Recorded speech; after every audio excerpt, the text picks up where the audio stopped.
যারা মারিফত বলতে মনে করে মানুষ একটা মাজার, একটা উরস, কিছু গান বাজনা আর মাথায় জটলা পীর, এইগুলাকে মানুষ মনে করে মারফত।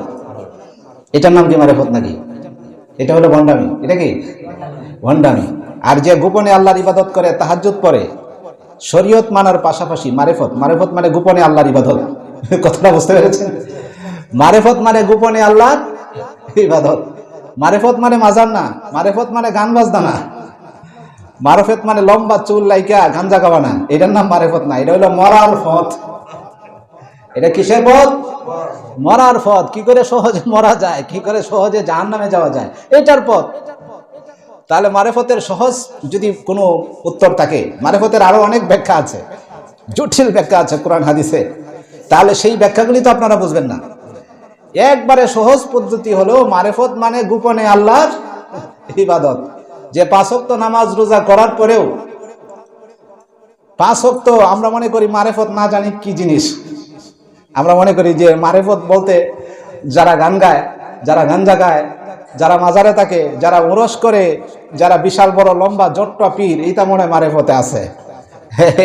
এটি মারেফতে নাই, এটি কোথায় আছে? মরার পথে। এটির নাম মারেফত না, এটি কি মরার পথ। তাহলে মারেফত কি?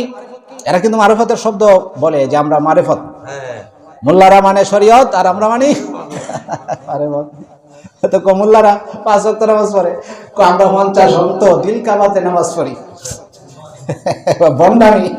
দিল কাবাতে নামাজ পড়ে, আসলে 1 ওয়াক্ত পড়ে না। এরা 5 ওয়াক্ত পড়ে, আমরা কয় ওয়াক্ত পড়ি? 50 ওয়াক্ত। 24 ঘন্টায় নামাজও আছি আমরা। কোথায়? হেরা তো এই কাবা শরীফের দিকে ফিরা নামাজ পড়ে, আর আমরা পড়ি দিল কাবাতে। দিলের ভিতরে বলে আরেকটা কাবা আছে, এটার ভিতরে বলি নামাজ পড়ে। এইটার নাম হইলো মারেফত। কারো আছে মারেফত তো সব কাজ হইতো না। মোল্লারা তো আমরা মাইর দিব, সব তো আমরা কই না, কিছু গোপন রাখি। আরো কি আছে? করে পৃথিবীতে সেজদা দেওয়ার জায়গা কোথায়? জায়গা তো নাই। 1 ইঞ্চি জায়গা নাই যেখানে শয়তানে সেজদা দিছে না। আসমান জমিন চন্দ্র সূর্য যা আছে, 7 তবক আকাশ আসে আজিম পর্যন্ত 1 ইঞ্চি জায়গা নাই যেখানে শয়তানের সেজদা দিছে না। তো যে জায়গাটির মধ্যে শয়তানের সেজদা দিছে, এইগুলির মধ্যে তো কোনো মানুষ সেজদা দিতে পারে না, কারণ শয়তান তো এটির সেজদা দিয়ে নাপাক বানায় আছে। এর লাগে আমরা দুনিয়ার কোনো জায়গার মধ্যে মাটির মধ্যে সেজদা দিই না, মাটির মধ্যে সেজদা দেয় না। এরা কোথায় সেজদা দেয় তাহলে? আমরা তো দিলের কাবার মধ্যে সেজদা মেরে দেই। আরেকটা জায়গা আছে, কয়টার মধ্যে মোল্লারা দেয় না, আরেকটা জায়গাতে আমরা সেজদা দিই। কোথায়? কয় যে এটি চিন্তা করেন, এটির নাম বলি মারেফত। এটি মারেফত না মরার পথ? একটা আরেকটা জায়গা আছে, কয়টির মধ্যে তো মোল্লারা সেজদা দেয় না। ফির সাহেবের কই যে শয়তান তো সব জায়গা সেজদা দিছে, একটা জায়গা সেজদা দিছে না। কোহাঞ্চি এটা কি? হেরা এই যে বাউল শিল্পীরা একটারে আরেকটারে জিগায়, যত সব মূর্খ, লেখাপড়া তো করছেই না, কিছুই জানে না, কিন্তু আসলে আবার একটু সাউন্ড বাড়াই দেয়, কোরআন হাদিসের কিছুই জানে না। এই যে বাউল আবুল সরকারের আমরা শুনছি না, এই শয়তানটা কইতাছে আল্লাহর তো একটা সূরত আছে, আল্লাহর বলে একটা সূরত আছে। কয় যে এই যে আপনারা হযরত আলীর যে চেহারা ছিল, আলীর যে চেহারা ছিল, এই চেহারা হচ্ছে আল্লাহ রাব্বুল আলামিনের। নাউজুবিল্লাহ। আলী বলি আল্লাহর মতো, কোথায় নিয়ে গেছে চিন্তা করেন। তারে 100 বার ফাঁসি দিলে, 100 বার ফাঁসি দিলে এরা যে সমস্ত কথা কয়, এই সমস্ত কথার বিচার হইব। কত বড় শিরক কথা। আল্লাহ বলি আলীর রূপে, আলীর যে রূপ আল্লাহরই একই রূপ। নাউজুবিল্লাহ। এই সমস্ত, এটির নাম বলি বাউল, এটির নাম বলি মারেফত। কি করে মানুষকে সহজে জাহান্নামে নিয়ে যাওয়া যায়, এই রাস্তাটা এরা দেখায় দেয়। আবার একটু সাউন্ড কমায় দেয়। এইগুলা যদি কেউ বিশ্বাস করে, ঈমান থাকবে? একটা মানুষ যদি এই মারিফতের লাইনে নাও যায়, মারিফতের লাইনে না যায়, 5 ওয়াক্ত নামাজ পড়ে, রোজা রাখে, খুব সহজে জান্নাতে যাবে। আর এই ভণ্ড পীরের কাছে যদি কেউ মুরিদ হয়, তাহলে খুব সহজে কোথায় যাবে? জাহান্নামে যাবে। আচ্ছা, মুরিদ না হওয়া ভালো আমি মনে করি। এই ভণ্ড পীরের কাছে মুরিদ না হওয়া আছে, মা বাবারে মুরিদ ফিসাব মানানো অনেক ভালো। মা বাবার খেদমত করা, 5 ওয়াক্ত নামাজ পড়া, জান্নাতে যাওয়ার জন্য এটাই সহজ। এর চাইতে সহজ রাস্তা আর নাই। এটা হলো মরার পথ। এই মরার পথে যাওয়া যাবে না। এই বন্ডরা এইসব কথা বলে, কয় যে শয়তানে আর একটা জায়গা সেজদা দিছে না। আর কোথায়? কয় ফিসাবের ফায়ের মাথায় দিছে না। কয় যে আদমরে তো শয়তান আল্লাহ তো কইছেন আদমরে সেজদা করার কথা, কিন্তু আদমের ফায়ের মাথায় তো সেজদা দিছে না। তাহলে এই জায়গাটাই খালি শয়তানের সেজদা দেওয়া বাকি আছে।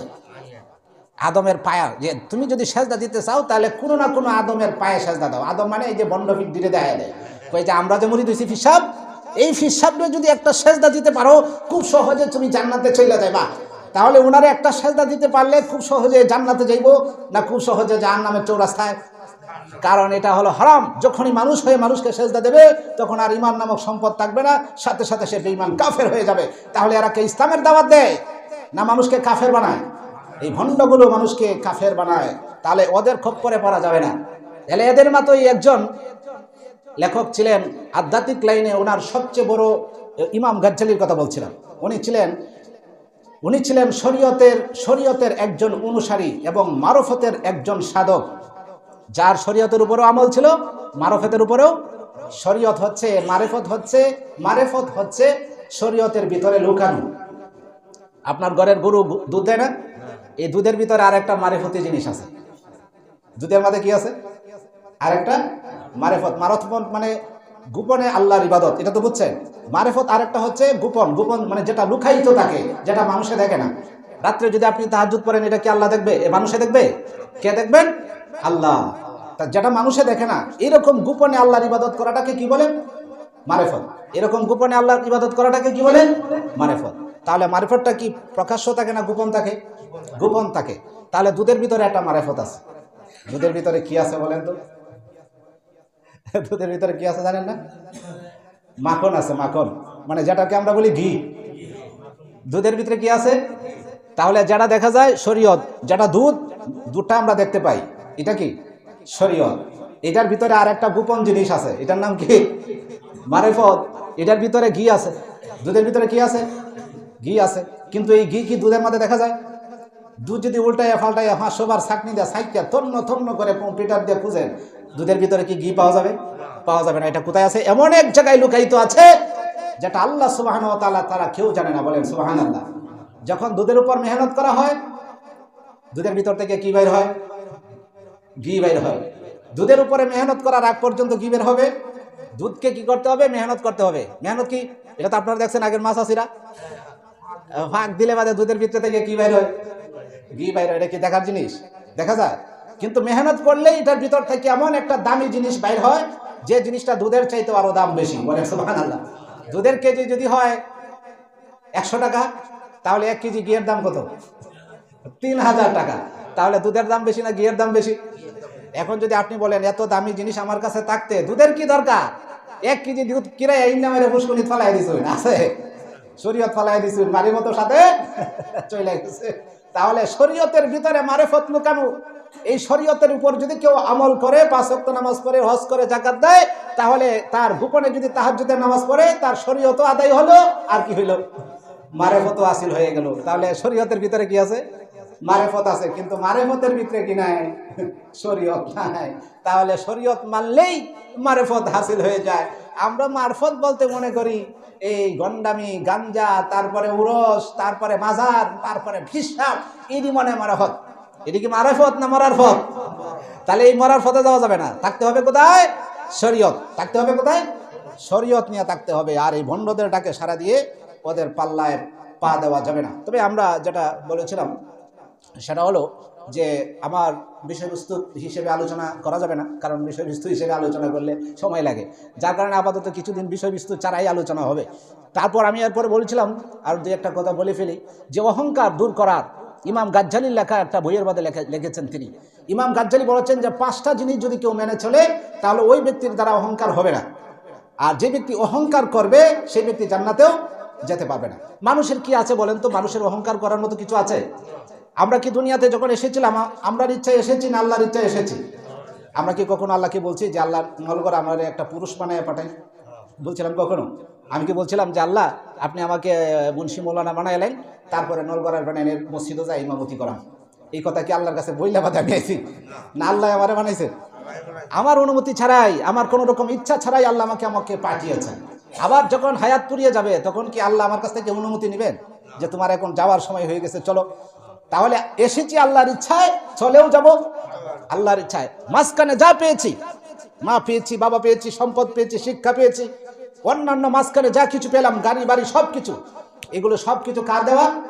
আল্লাহর দেওয়া। তাহলে এখানে আমার কিছু আছে? তাহলে অহংকারটা আপনি করেন কিভাবে? আপনার বলতে তো কিছুই নাই। আবার যখন মারা যাবেন আপনার লাশটা মাটির সাথে মিশে যাবে, মাটি হয়ে যাবেন, তাহলে আপনার অহংকার করার কি আছে? মানুষের অহংকার করার মতো কিছু নাই। আর যখনই মানুষ একটা বিষয় নিয়ে, টাকা নিয়ে, সম্পদ নিয়ে, অথবা শক্তি নিয়ে, অথবা ক্ষমতা নিয়ে, যখনই মানুষ কোনো বিষয় নিয়ে অহংকার করবে, অথবা সন্তান নিয়ে, যে বিষয়টা নিয়ে অহংকার করা হয় সেই বিষয়টাকে আল্লাহ ভেঙে ছুঁড়ে মাটির সাথে মিশিয়ে দেয়, বলেন নাউজুবিল্লাহ। সেটা আর থাকে না। যখনই মানুষ সম্পদ নিয়ে অহংকার করতে থাকে, এই সম্পদ কি হয়ে যায়? ধ্বংস হয়ে যায়। যখন মানুষ সন্তান নিয়ে অহংকার করতে থাকে, এই সন্তান কি হয়ে যায়? ধ্বংস হয়ে যায়। কারণ যে সাপ নিয়ে খেলা করে এই সাপেই, আর যে বাঘ নিয়ে খেলা করে এই বাঘ কি করে? এই বাঘই তার খায়। আর একটা বেড়ারে তোমার সেরারে দিয়ে সদ দেওয়াইছো, আর মনে মনে বেঠা আমার ছেলেটা তো বীর পুরুষ হয়ে গেছে, অমুকরে একটা সদ দিয়েছে। এটা বাহাদুরের কিছু নয়। যে ছেলেটা অন্যের গালে চট দিতে পারে, বাবার বয়সে একজনকে অপমান করতে পারে, এই ছেলেটা একটা আরেকদিন তার বাবার গালে একটা চর বসায় দেবে, সেটা খুব বেশি দিন নাই, বলেন ঠিক না? তাহলে আমি গতকালকে আমাদের একটা অনুষ্ঠান ছিল।